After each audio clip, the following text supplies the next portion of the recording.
In the port of Beirut's Borj Hamoud district, fishermen may be the latest victims of the country's ongoing trash crisis. This is because a huge rubbish mountain is now being dug up and dumped into the Mediterranean as part of a land reclamation project. Fishermen say the lack of a protective seawall means the rubbish is being dragged out by the tide, threatening their livelihoods by destroying fish breeding grounds and polluting the sea. There are no fish, and what are the reasons? This is the first year like this. From when they began the work, things started to get worse. Prior to that, no, it wasn't like that. The seasons used to be good. We live off the sea. We haven't got another source of income. Their plight tells a bigger story. In 2015, huge protests erupted over the masses of garbage left on Beirut streets.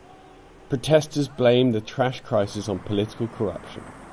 The Borj Hamoud plan came about as a short-term fix to deal with new waste, while authorities plan for longer-term solutions.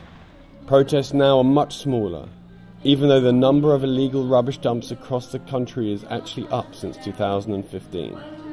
And Lebanon's Environment Ministry, the focus of much scorn, blames the country's politicians for failing to adopt its proposed waste management plans. We should have a strategy. In 2 years, Borj Hamoud will be closed.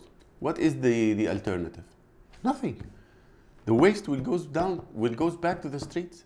Those behind the land reclamation in Borj Hamoud say only non-polluting waste is dumped into the sea. But fishermen have video evidence of what they say are dangerous pollutants, noting that the size of their catches have shrunk dramatically. Evidence of dumping elsewhere along Lebanon's stretch of the Mediterranean is also easy to find.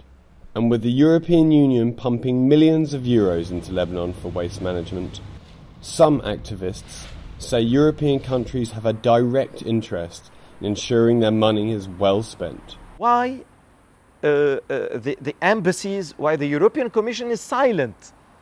They will have a negative impact on their seashores, on their tourism, not only in Lebanon. A seawall is now expected to be built in Borj Hamoud, but these fishermen say it may come too little, too late. John Owens for VOA News, Beirut.